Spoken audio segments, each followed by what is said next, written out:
방음 처리가 완벽한 청담동의 한 고급 빌딩 최상층. 한유진이 운영하는 오라클 솔루션의 VVIP 컨설팅 룸은 병원 수술실처럼 차갑고 정제된 분위기를 풍겼다. 거대한 전면 유리는 특수 코팅되어 밖에서는 안을 들여다볼 수 없었지만 안에서는 서울의 화려한 야경이 한눈에 들어왔다. 유진은 테이블 맞은편에 앉은 젊은 여자를 무표정하게 바라보고 있었다. 다시 말하지만 동정심은 가장 쓸모없는 감정이에요. 특히 당신이 들어가려는 세계에서는. 유진의 목소리는 낮고 부드러웠지만 얼음장처럼 차가웠다. 그녀 앞의 여자는 유력 정치인의 막내딸로 곧 국내 굴지의 재벌가와 혼담이 오가는 중이었다. 그녀의 눈에 남은 마지막 불안감을 읽어낸 유진이 가차없이 말을 이었다. 여자의 어깨가 움츠러들었다. 하지만 그들은 절 사랑하지 않아요. 유진은 얕은 한숨을 내쉬었다. 그녀는 사랑을 가르치는 사람이 아니었다. 그녀는 생존과 지배를 가르쳤다. 그녀의 고객들은 사랑을 원하는 게 아니라 재벌이라는 성체 안에서 자신의 가치를 입증하고 권력을 쟁취할 방법을 원했다. 사랑은 변하지만 지분은 영원하죠. 당신은 지금 감정을 논할 때가 아니라 당신의 가치를 증명할 때입니다. 그들에게 당신이 얼마나 유용한 자산이 될 수 있는지, 그리고 당신을 잃었을 때 얼마나 큰 손실이 발생할지 각인시켜야 해요. 유진은 자리에서 일어나 여자에게 다가갔다. 그녀의 완벽하게 재단된 실크 블라우스가 조명 아래서 은은하게 빛났다. 유진은 여자의 흐트러진 머리카락을 가볍게 정리해 주었다. 그 손길은 다정했지만 계산적이었다. 기억해요. 당신은 사냥터에 나가는 거예요. 사냥꾼이 될지 사냥감이 될지는 당신의 태도에 달렸어요. 오라클 솔루션은 당신을 최고의 포식자로 만들 겁니다. 6개월간의 혹독한 교육이 끝나는 순간이었다. 여자의 눈빛이 흔들리다 이내 독하게 변했다. 유진은 만족스러운 미소를 지었다. 또 하나의 작품이 완성되었다. 고객을 배웅하고 자신의 집무실로 돌아온 유진은 통유리창 앞에 섰다. 한강을 가로지르는 불빛들이 마치 그녀가 조종하는 체스판의 말들처럼 보였다. 오라클 솔루션은 표면적으로는 리스크 관리 및 평판 컨설팅 회사였지만 서울 상류층 0.1% 사이에서는 재벌가의 여왕을 만드는 곳으로 통했다. 유진 자신이야말로 그 정점에 선 완벽한 조련사였다. 그녀는 와인셀러에서 샤토마고 한 병을 꺼내 잔에 따랐다. 복잡한 향이 코끝을 감쌌지만 그녀의 표정은 여전히 평온했다. 그녀는 감정에 휘둘리는 것을 극도로 경멸했다. 모든 것은 분석과 전략 그리고 통제하에 있어야 했다. 그녀가 구축한 이 완벽한 세계에 균열을 낼 수 있는 것은 아무것도 없어 보였다. 그때 책상 위에 보안 전화기가 날카롭게 울렸다. 발신자 표시에 뜬 이름은 한성그룹 강민혁이었다. 유진의 눈썹이 미세하게 꿈틀거렸다. 한성그룹, 대한민국 재계 서열 3위의 거대 제국, 그리고 강민혁은 그 제국의 오만하고 거침없는 황태자였다. 유진은 잠시 망설이다 수화기를 들었다. 그녀의 목소리는 다시 완벽한 비즈니스 톤으로 돌아왔다. 오라클 솔루션 한유진입니다. 한유진 대표. 소문대로 받기 힘든 분이군.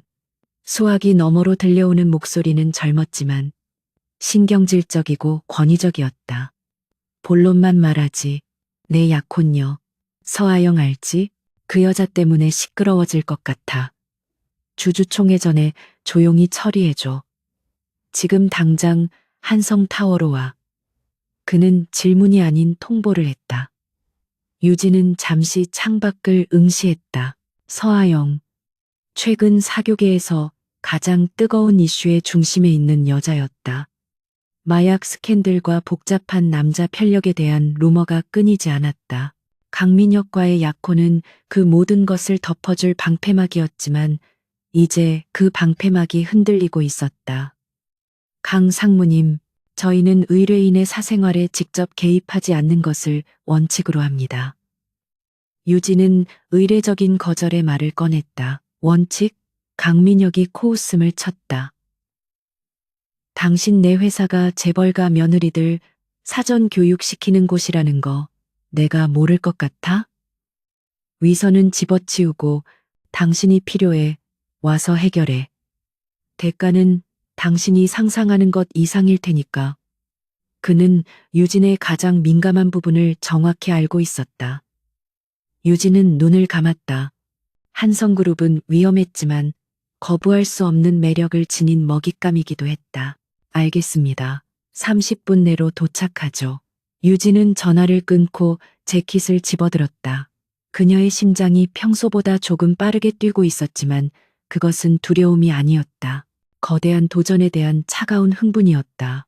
그녀는 어떤 상황이든 통제할 수 있다고 자신했다. 그것이 한유진이라는 여자가 살아온 방식이었으니까. 한성타워는 여의도의 밤하늘을 꿰뚫을 듯이 솟아있었다. 로비는 차가운 대리석과 금속으로 마감되어 거대한 권력의 위압감을 뿜어냈다. 유진은 보안 검색대를 통과해 최고층으로 향하는 전용 엘리베이터에 올랐다. 숫자가 빠르게 올라가는 동안 그녀는 머릿속으로 강민혁과 서아영 그리고 한성그룹의 복잡한 관계도를 그렸다. 최상층 펜트하우스 집무실의 문이 열리자 통유리창 너머로 펼쳐진 서울의 야경이 먼저 그녀를 맞이했다. 그리고 그 야경을 등지고 한 남자가 서 있었다. 강민혁이었다. 값비싼 맞춤 슈트가 그의 탄탄한 몸을 감쌌고 완벽하게 세팅된 머리카락 아래로 날카로운 눈매가 빛났다. 그는 유진을 위아래로 훑어보며 경멸과 흥미가 뒤섞인 미소를 지었다. 생각보다 빨리 왔군, 한유진 대표. 그가 낮은 목소리로 말했다. 시간은 금이니까.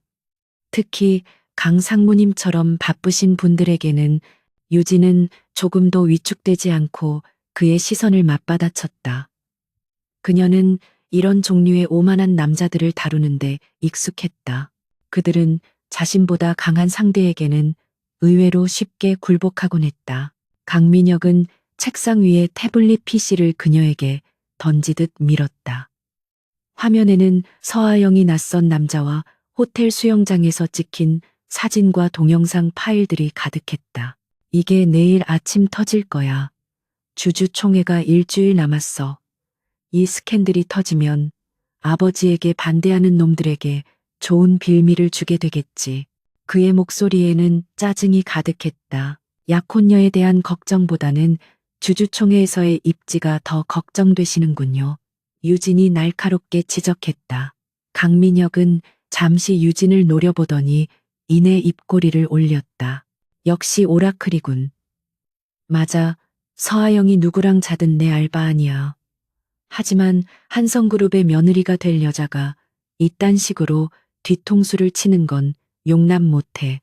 그리고 아버지께 약점을 잡히는 건 더더욱. 유진은 태블릿을 천천히 넘겨보았다. 사진의 퀄리티와 유출 경로 예측까지 그녀의 머릿속 컴퓨터가 빠르게 데이터를 분석했다. 막는 건 불가능합니다. 이미 너무 많이 퍼졌어요. 이건 막는 게 아니라 관리해야 할 문제입니다. 그녀는 단호하게 결론을 내렸다. 방향을 틀어야죠. 서아영 씨를 피해자로 만들고 이 모든 것을 주주총회 직전에 강 상무님을 흔들기 위한 음모로 포장하는 겁니다. 강민혁의 눈이 흥미롭다는 듯 빛났다. 음모라, 구체적으로 어떻게? 그는 소파에 깊숙이 몸을 묻으며 유진의 다음 말을 기다렸다. 유진은 준비해온 시나리오를 막힘없이 펼쳐 보였다. 언론 통제, 여론 조작, 그리고 희생양을 만드는 것까지. 그녀의 계획은 대담하고 치밀했다. 그녀는 이 판을 완벽하게 통제할 수 있다고 확신했다. 좋아, 당신 말대로 하지. 필요한 건 뭐든 지원하겠어. 돈이든 사람이든 강민혁이 만족스러운 듯 고개를 끄덕였다. 그가 유진에게 와인잔을 건네려던 순간이었다. 육중한 집무실 문이 소리 없이 열렸다. 노크도 없었다. 유진과 강민혁의 시선이 동시에 문으로 향했다. 그곳에는 한 노인이 서 있었다. 강민혁과 닮았지만 훨씬 더 깊고 압도적인 존재감을 가진 남자. 한성그룹의 총수 강태환 회장이었다. 그는 값비싼 슈트 대신 편안해 보이는 감색 카디건을 걸치고 있었지만 그에게서 뿜어져 나오는 위압감은 방 안의 공기를 순식간에 얼어붙게 만들었다. 강민혁의 얼굴이 눈에 띄게 굳어졌다. 아, 아버지, 여긴 어쩐 일로? 강민혁이 당황한 기색을 감추며 자리에서 일어났다. 강태환은 아들에게는 눈길도 주지 않았다. 그의 늙었지만 형형한 눈빛은 오직 한유진에게만 고정되어 있었다. 그는 천천히 유진에게 다가왔다. 유진은 본능적으로 등골이 서늘해지는 것을 느꼈다. 강민혁의 오만함과는 차원이 다른 심연을 들여다보는 듯한 시선이었다. 당신이 오라클 솔루션의 한유진 대표인가? 강태환의 목소리는 쇠가 긁히는 듯 낮고 건조했다. 소문은 많이 들었지. 죽은 새도 살리고 산 사람도 죽인다더군. 특히 재벌가 남편 잡는 법을 기가 막히게 가르친다고. 그는 잡는이라는 단어에 힘을 주어 말했다. 유진의 완벽했던 포커페이스에 순간적으로 미세한 균열이 갔다. 강태환은 강민혁이 알고 있는 것보다 훨씬 더 깊은 그녀의 사업의 본질을 꿰뚫어 보고 있었다. 과찬이십니다, 회장님. 저희는 그저 고객의 리스크를 관리할 뿐입니다. 유진은 침착하게 대답하려 애썼지만 목소리가 겨우 떨리지 않을 정도였다. 강태환은 유진의 바로 앞까지 다가와 섰다. 그는 유진의 눈을 똑바로 바라보며 알 수 없는 미소를 지었다. 리스크 관리라. 좋아. 민혁이 녀석의 리스크를 어디 한번 잘 관리해 보시게. 어디까지 할 수 있는지 이 늙은이도 궁금하니까. 그는 유진의 어깨를 가볍게 두드렸다. 그 손길은 차가웠고 마치 거대한 뱀이 그녀의 몸을 감는 듯한 불쾌감을 주었다. 강태환은 더 이상 아무 말 없이 돌아서서 집무실을 나갔다. 그가 사라지자 얼어붙었던 공기가 그제야 풀리는 듯했다. 강민혁은 거칠게 숨을 내쉬며 넥타이를 풀었다. 망할 영감. 여기까지 왜 온 거야? 그는 욕설을 내뱉었지만 유진은 그의 말에 대답할 수 없었다. 유진은 한성타워를 빠져나오며 밤바람을 맞았다. 분명히 그녀는 의뢰를 받아 문제를 해결하러 온 전문가였다. 하지만 방금 전 강태환의 눈빛은 그녀를 완벽한 을로, 아니, 그들의 거대한 게임판 위에 놓인 말로 취급했다. 유진은 처음으로 자신이 완벽하게 통제할 수 없는 상황에 발을 들였을지도 모른다는 불길한 예감에 휩싸였다. 한성타워를 빠져나온 한유진의 걸음은 한치의 흐트러짐도 없었다. 강태환 회장이 남긴 불길한 감각은 의식의 표면 아래로 억눌렀다. 지금은 감상을 처리할 때가 아니라 전쟁을 치를 시간이었다. 새벽 1시가 넘은 시간, 오라클 솔루션의 사무실은 환하게 불이 켜진 채 거대한 두뇌처럼 작동하고 있었다. 유진이 호출하기도 전에 그녀의 핵심 정예 요원들이 이미 메인 상황실에 집결해 있었다. 브리핑 시작합니다. 유진이 값비싼 캐시미어 재킷을 벗어 의자 등받이에 무심하게 걸치며 말했다.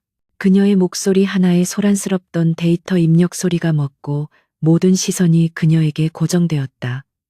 타깃은 한성그룹, 강민혁 상무의 약혼녀, 서아영, 현재 마약 및 사생활 스캔들로 내일 오전 기사화 예정. 우리의 목표는 방어가 아닙니다. 역전입니다. 거대한 스마트 스크린에 서아영의 사진과 함께 관련 데이터가 쏟아졌다. 유진은 마치 오케스트라 지휘자처럼 정확하게 지시를 내리기 시작했다. PR팀은 즉시 서하영 동정론을 배포하세요. 거대 재벌가와의 약혼으로 인한 극심한 스트레스, 대중의 관심이 만든 피해자라는 내러티브를 구축합니다.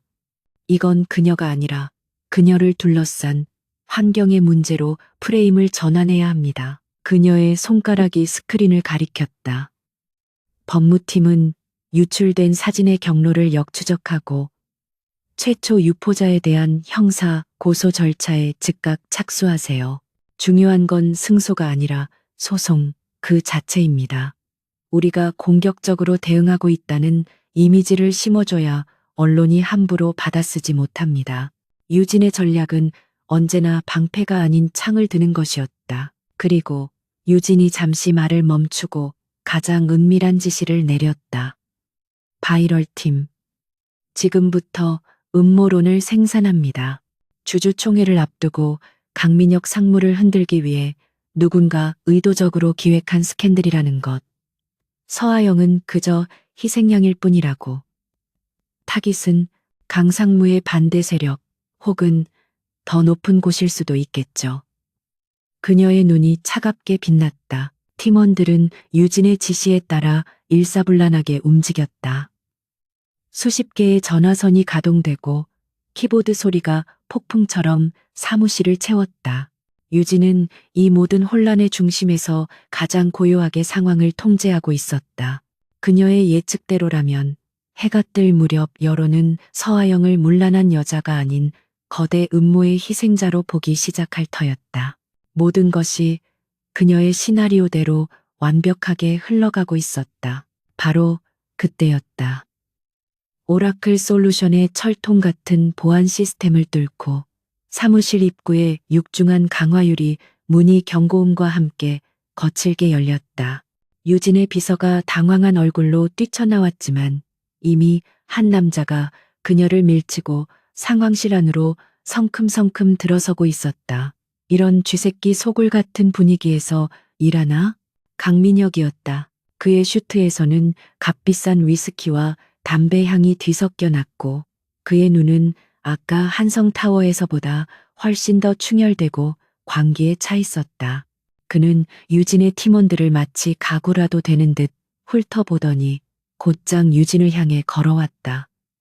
시끄럽게 굴지 말고 다들 내보내. 한 대표하고만 독대해야겠어. 그의 목소리는 명령에 익숙한 자의 오만함으로 가득 차 있었다. 강상무님, 여긴 제 직무 공간입니다. 규칙을 지켜주시죠. 유진이 차갑게 말했지만 강민혁은 코웃음을 쳤다. 그는 상황실 한가운데에 놓인 메인 테이블에 걸터 앉아 유진이 공들여 구축한 전략이 띄워진 모니터를 손으로 휙 저어 꺼버렸다.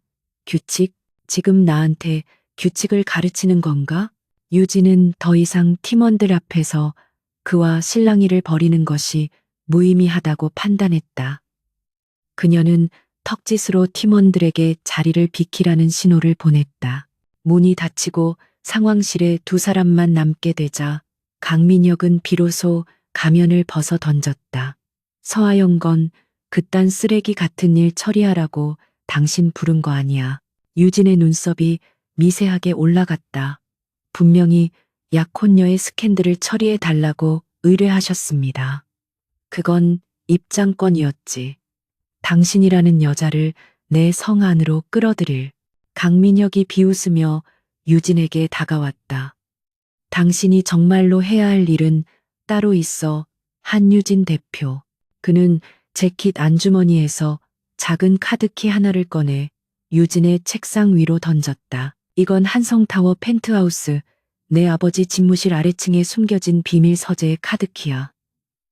유진은 그 카드키를 바라보았지만 움직이지 않았다. 무슨 말씀이신지 모르겠군요. 모르겠다고? 강민혁이 그녀의 책상을 주먹으로 내리쳤다. 아버지가 수십 년간 숨겨둔 비자금 장부. 그걸 찾아내. 그의 눈에 어린 증오와 탐욕이 노골적으로 드러났다. 나는 그 여자 스캔들 따위엔 관심 없어. 내가 관심 있는 건 오직 하나. 주주총회에서 그 늙은 여우의 목을 치는 거야. 그러려면 확실한 증거가 필요해. 당신이 가진 모든 능력, 당신이 굴리는 모든 정보망을 동원해서 그걸 찾아내. 그게 당신이 받은 진짜 의뢰야. 유진은 순간 숨이 멎는 듯 했다. 이것은 단순한 위기 관리가 아니었다. 대한민국 재계 3위 그룹의 후계자가 현 회장인 아버지를 상대로 벌이는 쿠데타에 자신을 끌어들인 것이었다. 거절합니다. 유진의 대답은 즉각적이고 단호했다. 오라클 솔루션은 불법적인 기업 정보 탈취나 사생활 침해 행위는 하지 않습니다. 그건 제 업무 영역? 강민혁이 유진의 말을 자르며 그녀의 앞을 막아섰다. 두 사람의 거리가 숨결이 느껴질 만큼 가까워졌다. 당신이 하는 일은 얼마나 고상해서 재벌가 며느리들한테 시부모 재산 빼돌리는 법, 남편 뒤에서 지분 확보하는 법 가르치는 건 합법이고, 그의 목소리는 유진의 전곡을 찔렀다. 위선 떨지 마, 한유진. 당신이나 나나 원하는 걸 얻기 위해선 수단 방법 가리지 않는 부류잖아. 그의 뜨거운 시선이 유진의 얼굴을 훑었다. 마음에 들어. 그 차가운 눈, 마치 모든 걸 통제할 수 있다는 듯한 그 오만함. 그의 손이 유진의 뺨을 향해 다가왔다. 유진이 재빨리 고개를 돌려 피하자 그의 손이 허공에서 멈칫했다. 강민혁은 분노 대신 기묘한 미소를 지었다. 정복하고 싶군. 당신 같은 여자는 처음이야. 아버지의 늙은 개들 틈에서 꼬리 치는 것보다 내 옆에서 여왕 노릇하는 게 어때? 내가 한성을 차지하면 당신이 원하는 건 뭐든 전 누구에게도 여왕도 될 생각 없습니다. 유진이 그의 말을 다시 한번 잘랐다. 전 제 사업을 합니다. 강 상무님, 지금 이 순간부로 계약은 파기된 것으로 알겠습니다. 유진은 냉정하게 등을 돌려 문을 향했다.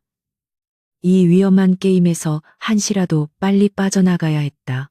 그러나 강민혁의 다음 한마디가 그녀의 발을 그 자리에 얼어붙게 만들었다. 파기, 당신 마음대로.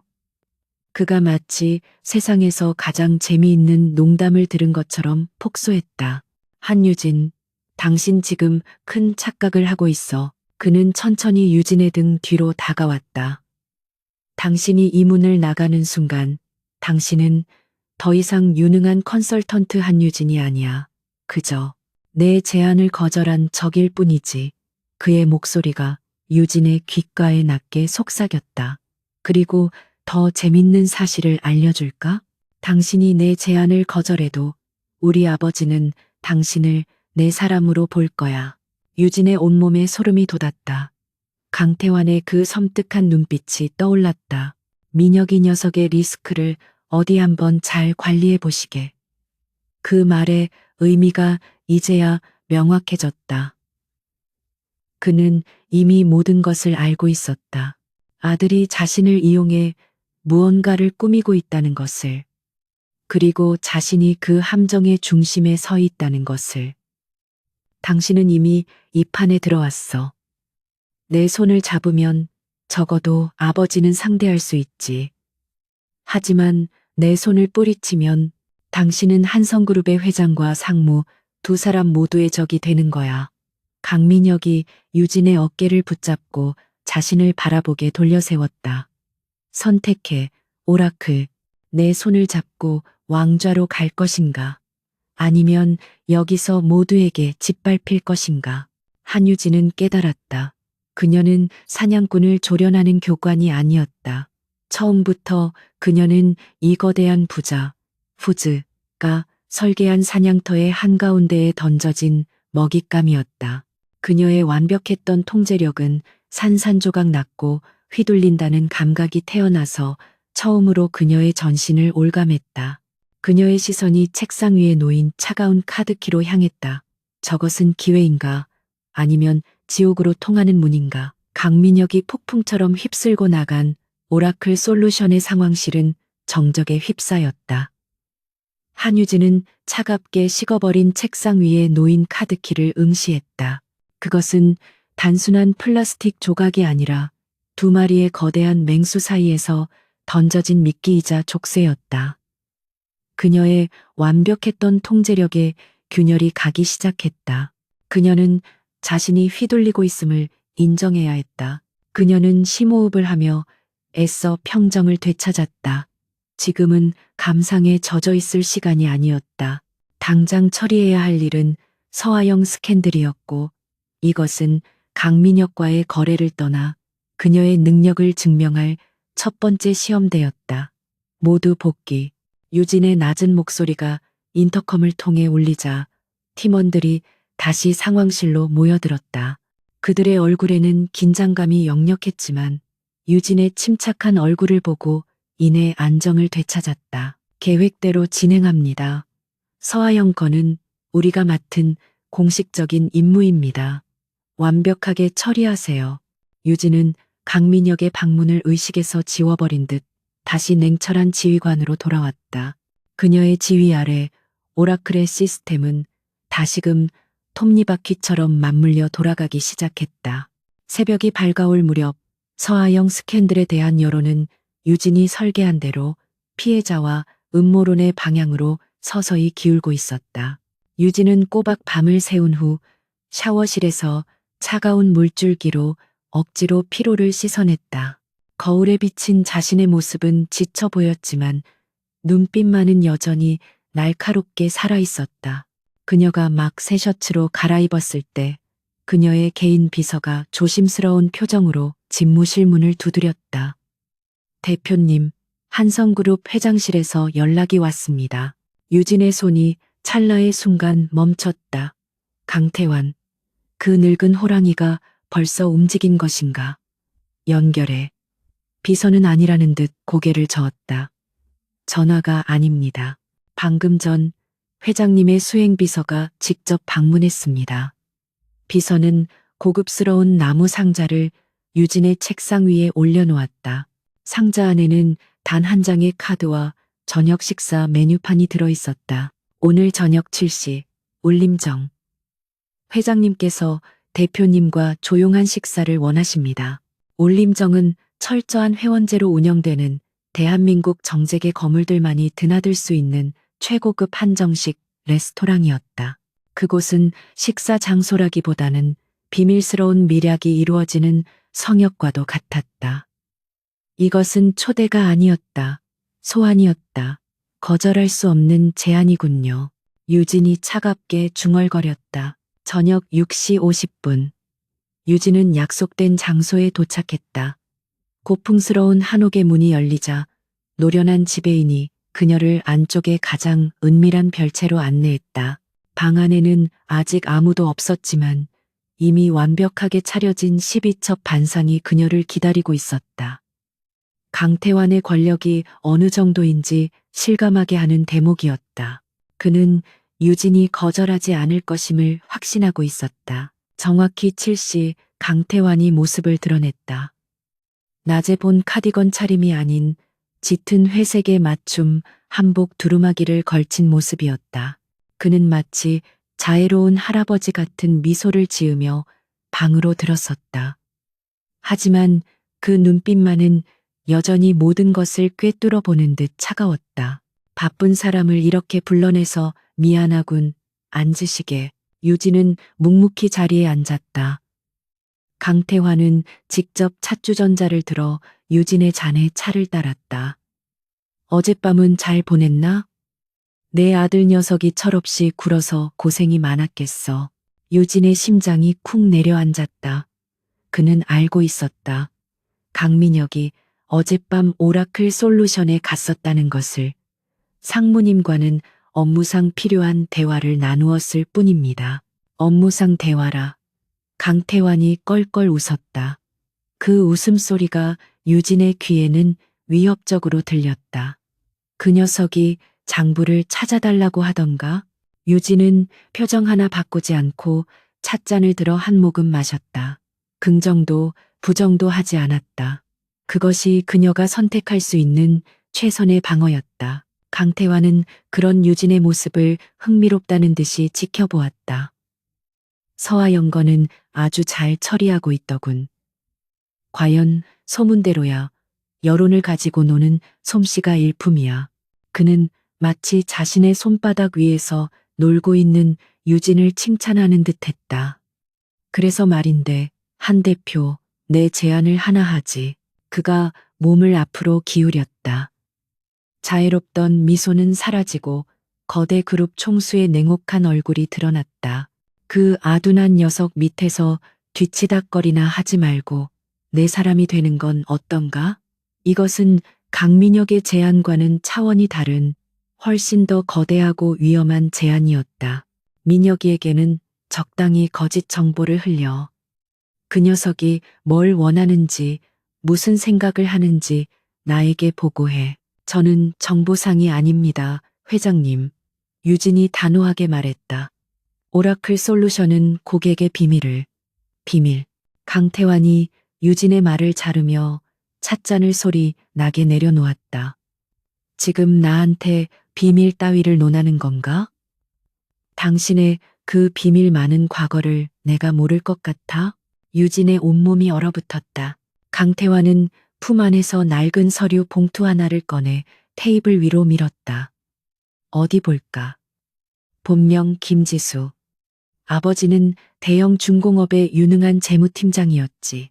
내부 고발을 준비하다가 억울하게 횡령 누명을 쓰고 감옥에서 자살로 생을 마감했고, 당신은 그 충격으로 어머니와 함께 야반도주하다시피 사라졌고, 유진의 호흡이 가빠졌다. 그것은 그녀가 한유진이라는 이름으로 새 삶을 살면서 단 한순간도 잊지 못했지만 누구에게도 들키고 싶지 않았던 아킬레스건이었다. 그녀가 통제에 집착하고 그 누구에게도 휘둘리지 않으려 발버둥 쳤던 근원적인 상처였다. 내가 당신 아버지를 그렇게 만든 사람들의 뒷배를 봐주고 있었거든. 강태환은 아무렇지도 않게 말했다. 세상이란 게 원래 그런 거야, 한 대표. 힘 있는 놈이 힘없는 놈을 밟고 서는 거지. 당신 아버지는 그걸 몰랐던 거고. 그는 유진의 무너진 표정을 감상하듯 바라보았다. 당신은 다르더군. 복수심으로 여기까지 기어 올라왔어. 대단한 집념이야. 마음에 들어. 강태환은 유진에게 선택지를 제시했다. 내 손을 잡아. 당신 아버지를 배신했던 놈들. 내가 전부 밟아주지. 그리고 민혁이 그 녀석을 내보내는 걸 도우면 한성그룹의 핵심 계열사 하나 정도는 당신에게 맡길 수도 있어. 그는 유진의 가장 깊은 욕망인 복수와 성공을 동시에 거론하며 그녀를 회유했다. 유진은 떨리는 손을 테이블 아래로 감추었다. 그녀는 지금 거대한 덫에 걸렸음을 깨달았다. 강민혁은 그녀의 능력을 원했지만 강태환은 그녀의 영혼을 원했다. 어느 쪽이든 그녀는 그들의 꼭두각시가 되어야 했다. 생각할 시간을 주십시오. 유진은 간신히 목소리를 쥐어짰다. 강태환은 다시 자애로운 미소를 지었다. 좋지. 천천히 생각해. 하지만 너무 오래 걸리진 않는 게 좋을 거야. 그는 자리에서 일어나 유진의 어깨를 다시 한번 두드렸다. 오늘 식사는 아주 유쾌했네.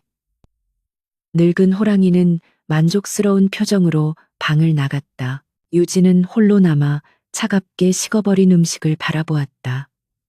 완벽하게 통제되던 그녀의 세계가 무너져 내리고 있었다. 그녀가 울림정을 빠져나와 자신의 차에 올라탄 순간이었다. 그녀의 개인 휴대전화가 미친 듯이 울리기 시작했다. 오라클 솔루션의 보안팀장이었다.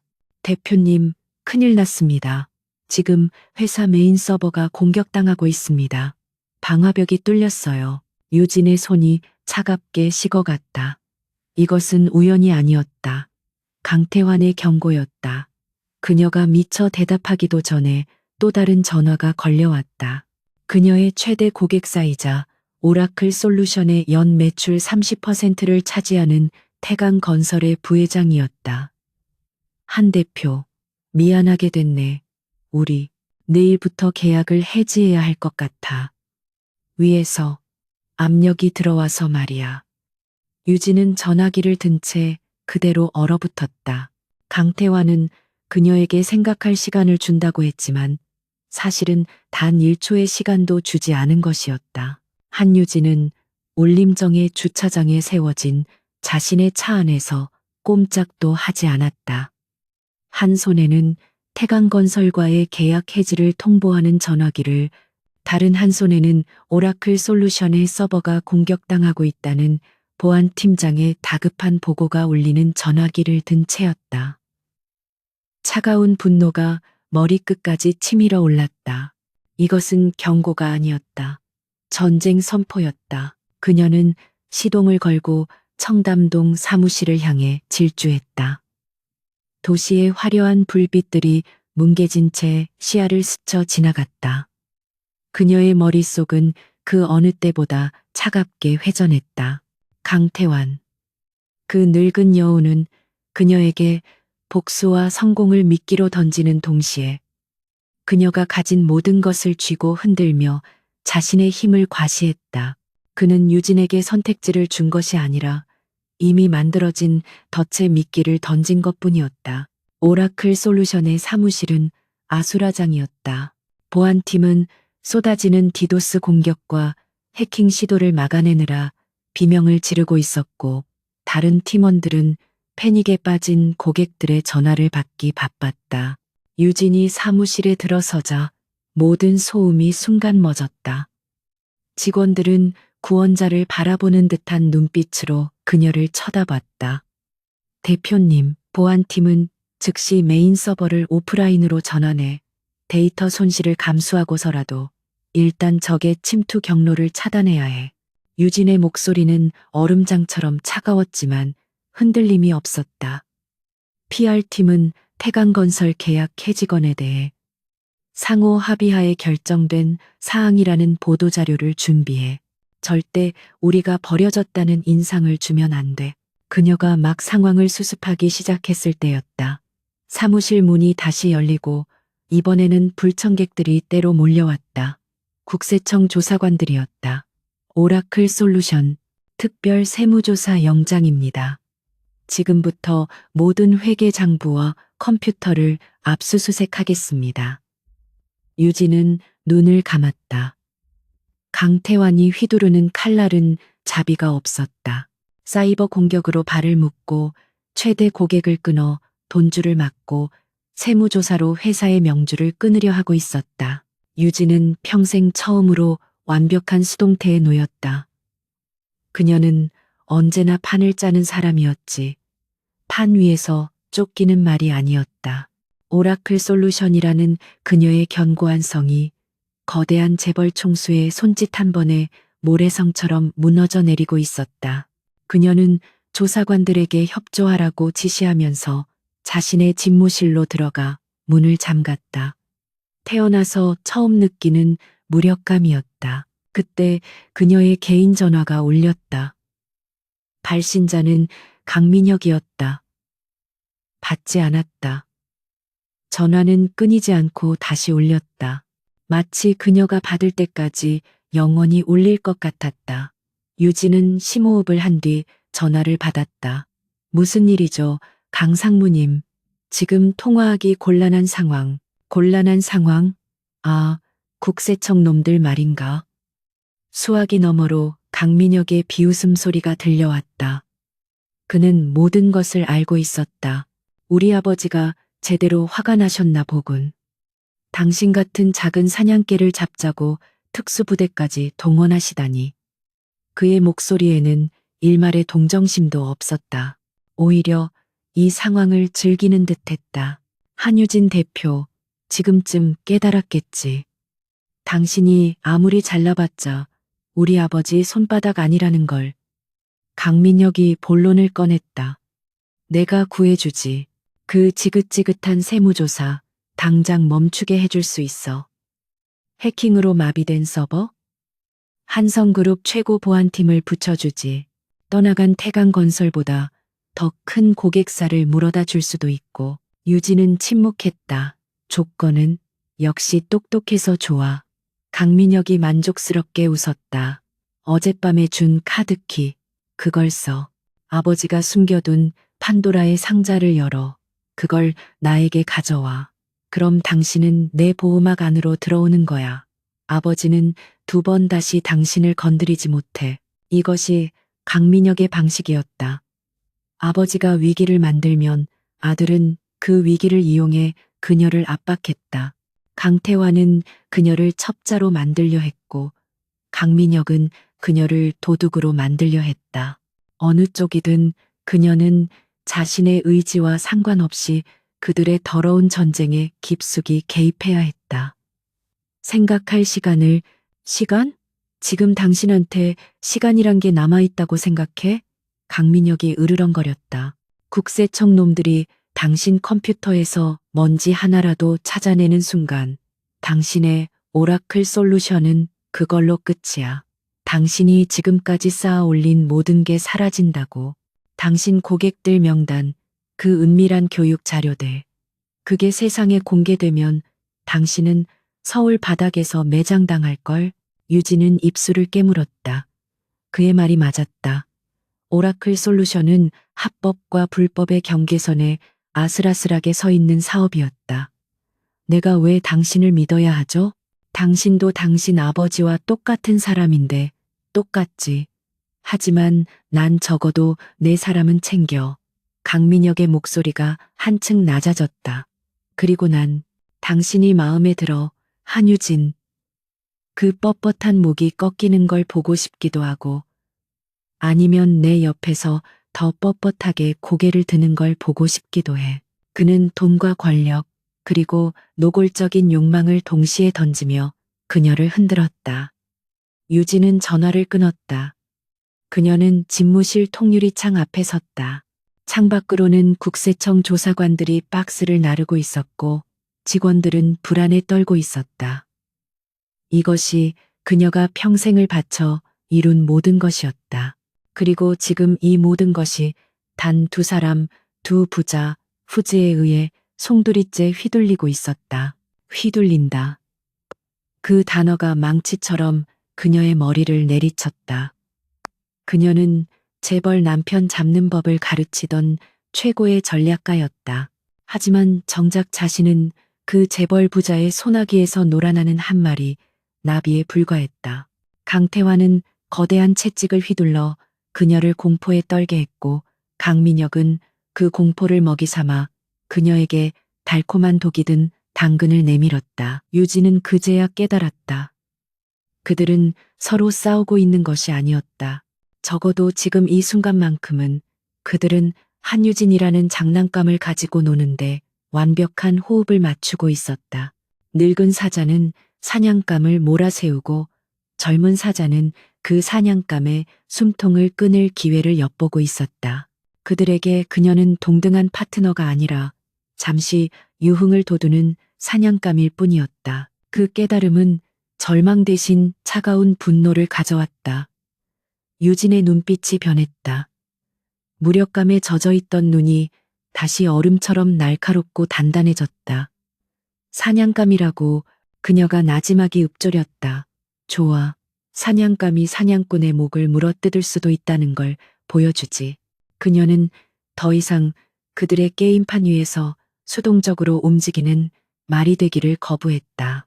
국세청의 압수수색이 벌어지고 있는 아수라장 속 한유진은 자신의 집무실 문을 잠갔다.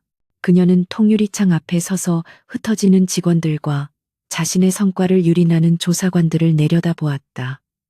휘둘린다. 그 치욕스러운 감각이 그녀의 자존심을 낱낱이 해체하는 듯했다. 그녀의 완벽했던 세계는 강태환의 노골적인 폭력과 강민혁의 교활한 압박 사이에서 산산조각 났다. 하지만 절망은 짧았다. 유진의 눈빛은 텅 빈 무력감에서 인해 차가운 금속성 광채로 변해갔다. 그녀는 사냥감을 가르치던 조련사였다. 조련사가 사냥터의 규칙을 모를 리 없었다. 덫에 걸렸을 때 발버둥 치는 것은 하수나 하는 짓이다. 진정한 사냥꾼은 덫을 물어뜯거나 덫을 놓은 사냥꾼의 목을 노린다. 사냥감이라고. 그녀의 입술에서 얼음 같은 목소리가 새어나왔다. 좋아. 그들이 나를 사냥감으로 만들었다면 나는 기꺼이 그들의 숨통을 끊는 덫이 되어주지. 그녀는 더 이상 강태환과 강민혁이라는 두 가지 선택지 사이에서 고민하지 않기로 했다. 그녀는 두 사람 모두를 파멸시킬 세 번째 길을 선택했다. 유진은 책상 서랍 가장 깊은 곳에 숨겨둔 위성 전화를 꺼냈다. 국세청이 들이닥치기 직전 그녀의 지시로 이미 오라클 솔루션의 모든 데이터는 메인 서버에서 분리되어 스위스의 비밀 클라우드로 전송된 상태였다. 그녀는 자신의 가장 유능한 오른팔이자 아무도 그 존재를 알지 못하는 고스트 팀장에게 전화를 걸었다. 조 실장, 플랜 오메가를 가동해. 플랜 오메가는 오라클 솔루션이 완전히 붕괴될 최악의 상황을 대비한 비상 계획이었다. 모든 합법적인 방어선을 포기하고 적의 심장부를 타격하는 극비 작전이었다. 대표님, 정말입니까? 수화기 너머의 조 실장이 놀람을 감추지 못했다. 강태환과 강민혁 두 사람 모두를 목표로 한다. 지금부터 오라클 솔루션은 방어가 아닌 공격으로 전환한다. 유진은 강민혁이 던져준 카드키를 바라보았다. 그가 원하는 장부는 강태환을 무너뜨릴 무기였다. 하지만 유진은 그것만으로는 부족하다고 생각했다. 그녀는 조 실장에게 강태환의 비자금 장부뿐만 아니라 강민혁이 그동안 저지른 모든 불법적인 주가 조작 시도와 배임 행위의 증거까지 찾아내라고 지시했다. 아들과 아버지가 서로를 향해 겨눈 칼을 내가 대신 거두어 주지. 유진의 팀은 물밑에서 바쁘게 움직였다. 국세청이 겉핥기식으로 사무실을 뒤지는 동안 진짜 정보들은 스위스 서버에서 분석되고 있었다. 그리고 며칠 뒤 조 실장에게서 결정적인 보고가 올라왔다. 대표님, 이상한 자금 흐름을 포착했습니다. 한성그룹의 주식을 누군가 조용히 하지만 대량으로 매집하고 있습니다. 유진의 눈이 빛났다. 강태환 아니면 강민혁의 차명 계좌? 아닙니다. 두 사람 모두 아닙니다. 조 실장의 목소리가 흥분으로 떨렸다. 자금은 싱가포르와 케이맨 제도를 거쳐 들어오고 있습니다. 엑시엄 캐피털 에이시엄 캐피르입니다. 그 이름이 나오자 유진은 심장이 멎는 듯했다. 엑시엄 캐피털. 월스트리트에서도 가장 공격적인 기업 사냥꾼으로 알려진 피냄새를 맡고 몰려드는 상어떼 같은 헤지펀드였다. 그들은 기업의 경영권 분쟁이나 내부 혼란이 발생했을 때를 노려 집중적으로 지분을 매입한 뒤 회사를 통째로 삼키거나 조각내어 팔아치우는 것으로 악명 높았다. 그들이 한성그룹을 노리고 있었군. 강태환과 강민혁은 서로의 목을 조르느라 등 뒤에서 접근하는 진짜 포식자를 눈치채지 못하고 있었다. 유진은 즉시 깨달았다. 이것이 바로 그녀가 찾던 세 번째 길이자 모든 판을 뒤엎을 와일드카드였다. 조 실장, 당장 엑시엄 캐피털의 아시아 지부 책임자와 연결할 수 있는 비공식 루트를 찾아 가장 안전하고 절대 추적 불가능한 방법으로. 유진은 더 이상 아버지와 아들 사이의 꼭두각시가 아니었다. 그녀는 이제 이 거대한 전쟁에 캐스팅 보트를 쥔 핵심 플레이어가 되었다. 그녀는 강태환의 비자금 증거와 강민혁의 배임 증거, 이 두 개의 치명적인 무기를 손에 쥐고 있었다.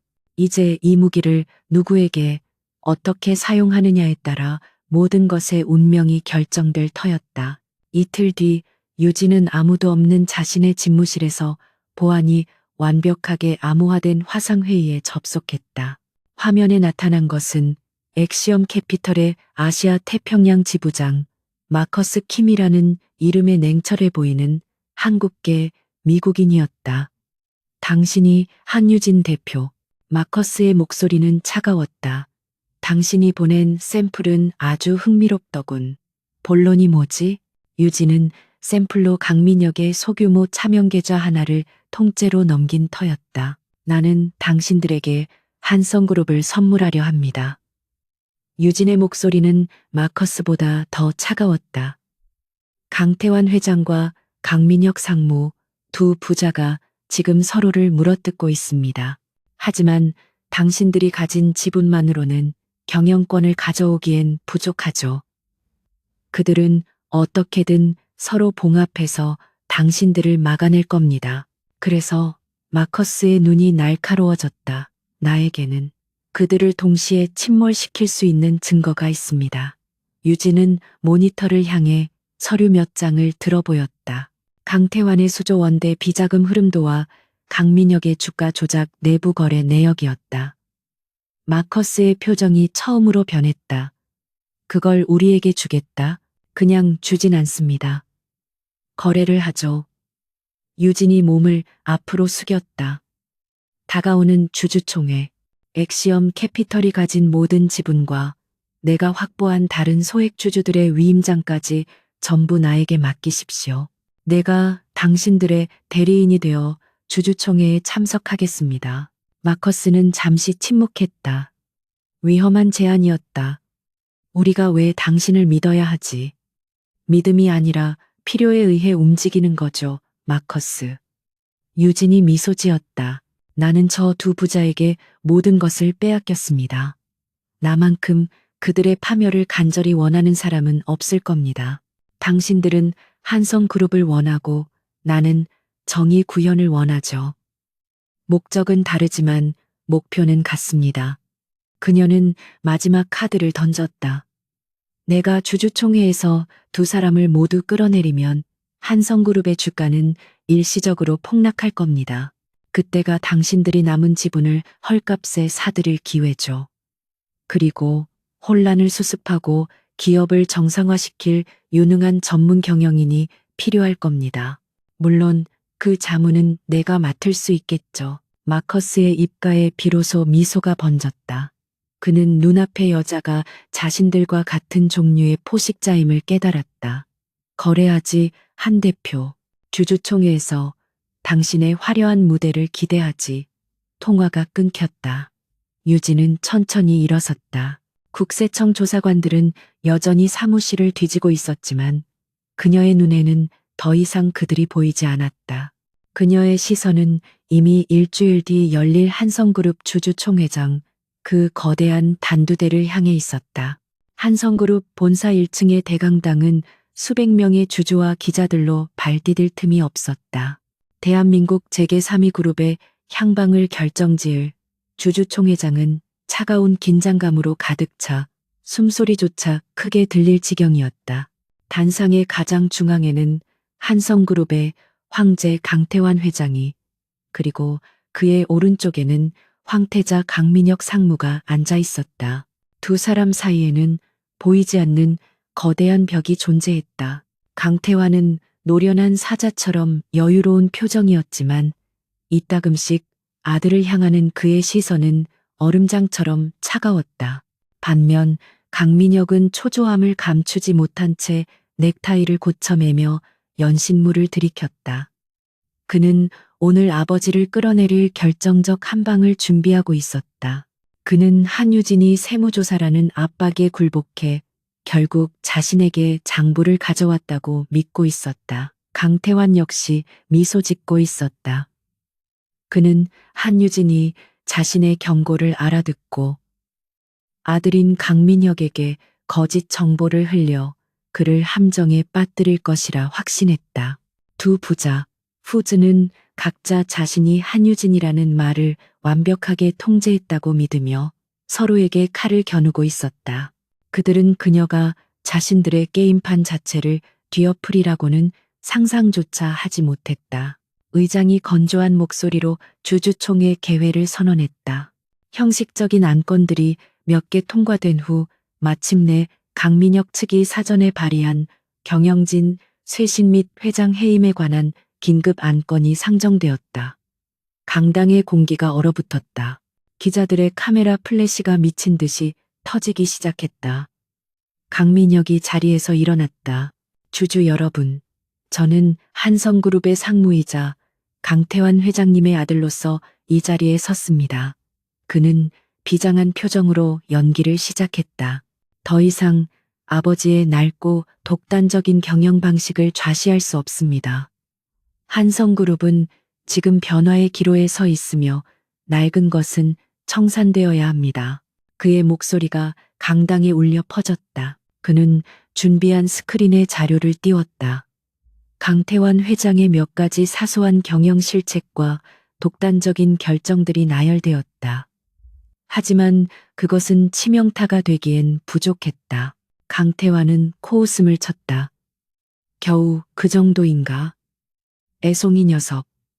그는 아들의 반란을 마치 어린아이의 투정처럼 받아넘겼다. 미녀가 아직 배울 게 많구나.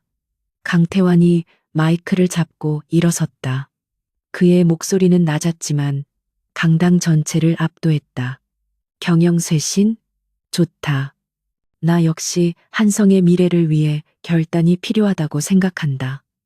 그는 스크린에 새로운 자료를 띄웠다. 그것은 바로 강민혁과 서하영의 스캔들, 그리고 그가 무리하게 추진했던 신사업이 입힌 막대한 손실 보고서였다. 그룹의 후계자라는 자가 사생활 하나 관리하지 못해 주가를 흔들고 검증되지 않은 사업에 수천억을 쏟아부어 막대한 손실을 입혔다. 이런 자에게 한성의 미래를 맡길 수 있겠습니까? 주주 여러분, 강태환의 일갈에 장내가 술렁였다. 강민혁의 얼굴이 붉게 달아올랐다. 아버지, 그건 음모였소. 음모? 내 놈의 무능이 부른 참사를 아직도 남 탓으로 돌리는가. 두 부자의 추악한 싸움이 본격적으로 시작되었다. 서로를 향한 고성과 비난이 오갔다.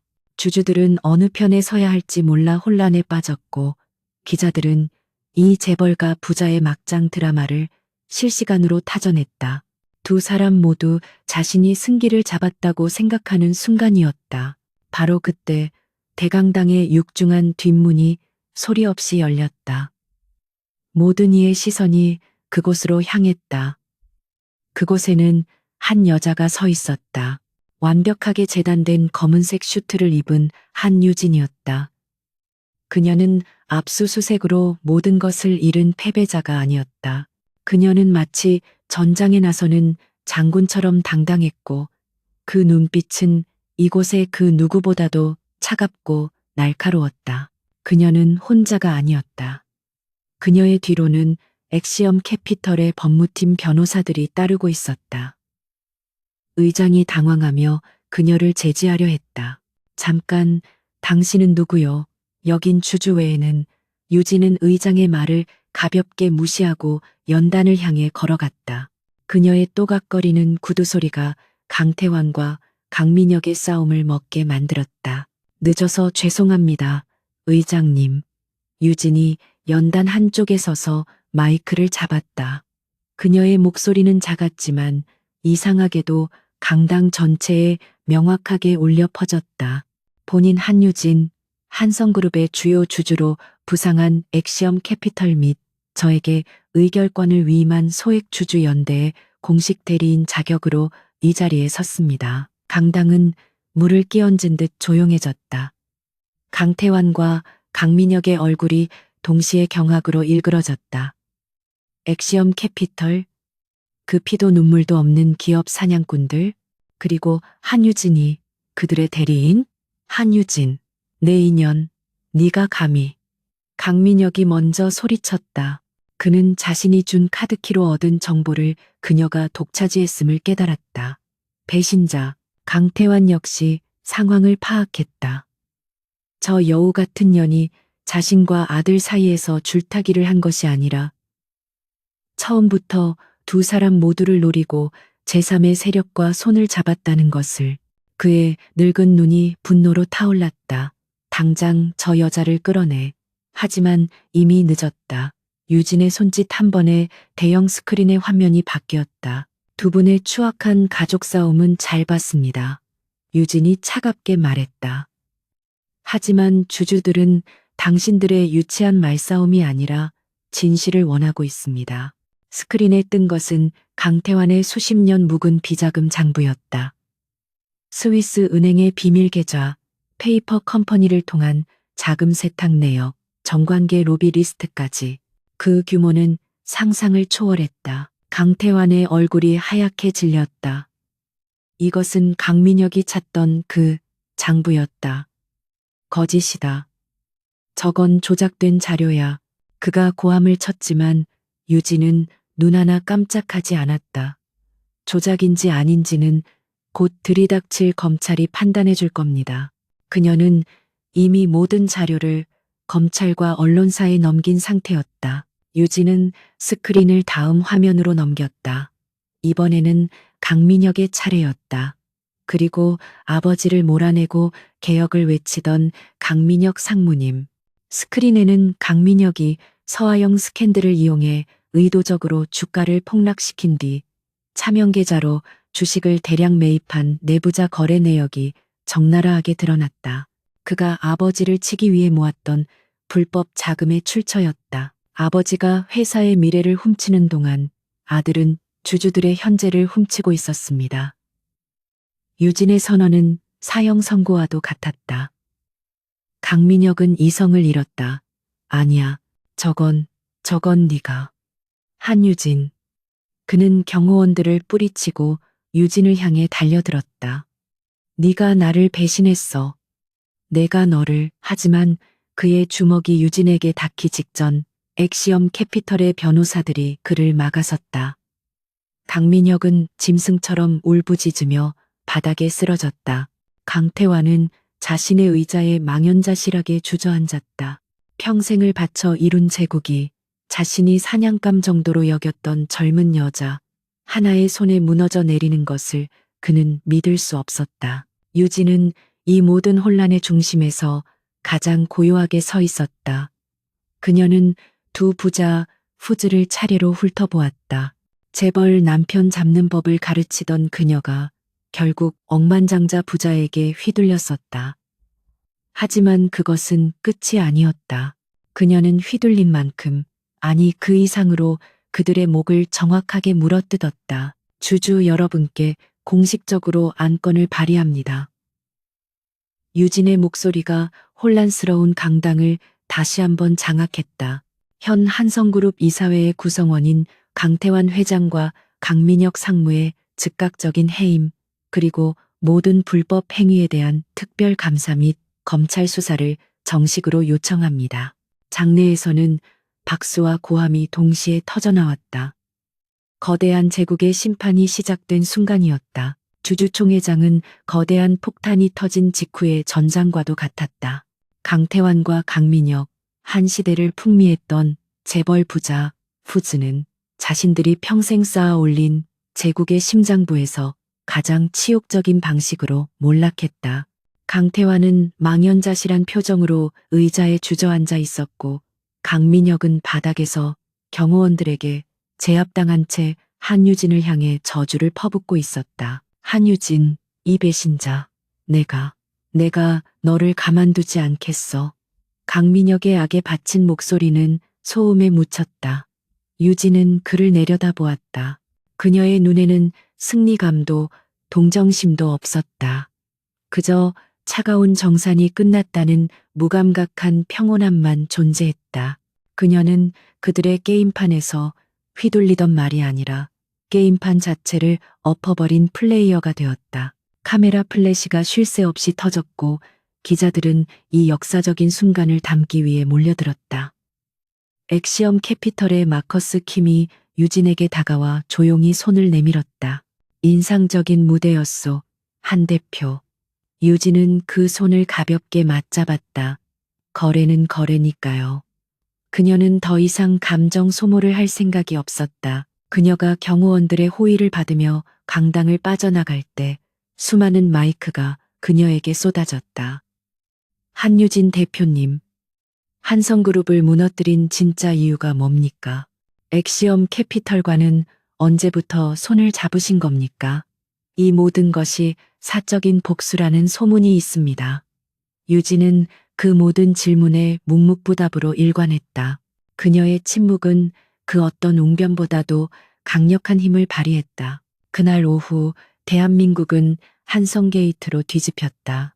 강태환과 강민혁은 주주총회 직후 긴급이사회에서 즉각 해임되었으며 유진이 넘긴 증거자료를 토대로 검찰의 대대적인 압수수색이 시작되었다. 한성그룹의 주가는 개장일에 최악의 폭락을 기록했다. 그리고 유진이 예측한 대로 엑시엄 캐피털은 피냄새를 맡은 상어처럼 폭락한 주식을 닥치는 대로 사들였다. 오라클 솔루션은 즉각 정상화 수순을 밟았다. 강태환의 압력으로 시작되었던 국세청 세무조사는 거짓말처럼 중단되었고 철수했던 조사관들은 뿔뿔이 흩어졌다. 태강건설은 100배, 1000배 사죄하며 다시 계약을 요청했지만 유진은 단칼에 거절했다. 오라클은 떠난 고객을 다시 받지 않습니다. 물론 피해는 막심했다. 핵심 고객사들이 떨어져 나갔고 직원들은 극도의 혼란을 겪었다. 그러나 오라클 솔루션은 예전의 명성을 잃은 것이 아니었다. 대신 훨씬 더 강력하고 무서운 평판을 얻었다. 재벌가 며느리를 만드는 곳이 아니라 재벌 총수조차 끌어내릴 수 있는 곳으로 유진은 이 위기를 기회로 삼아 회사의 체질을 완전히 바꾸기 시작했다.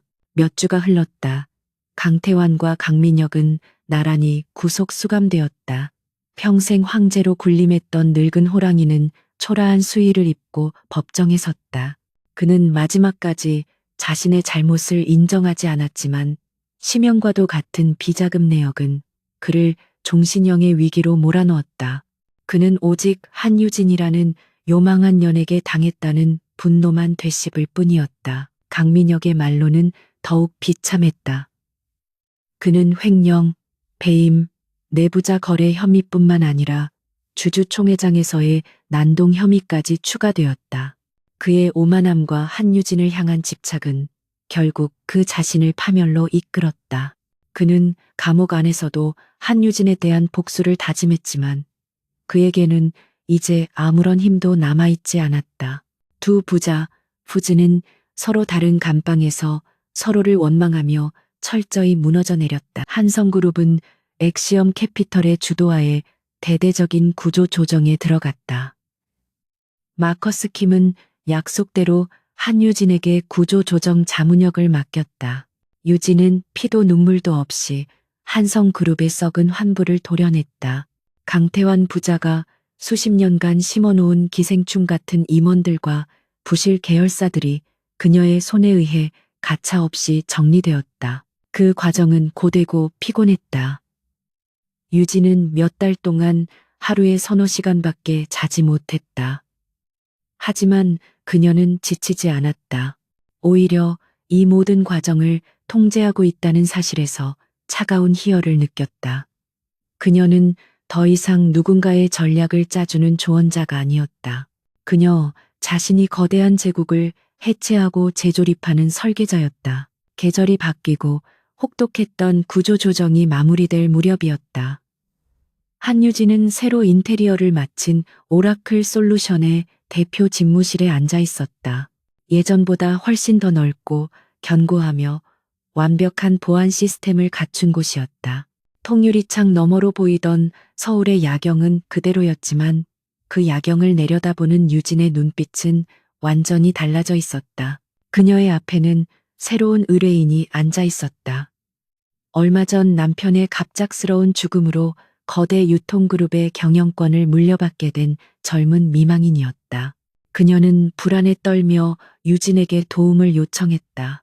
대표님, 시댁 식구들이 저를 몰아내려고 합니다. 제 남편이 남긴 회사를, 저와 제 아이를 지킬 수 있게 도와주세요. 유진은 그녀를 말없이 바라보았다. 예전의 그녀라면 이 여인에게 남편의 지분을 확보하고 시댁 식구들을 잡는 법을 가르쳤을 것이다. 그녀에게 생존 전략과 포식자가 되는 법을 주입했을 것이다.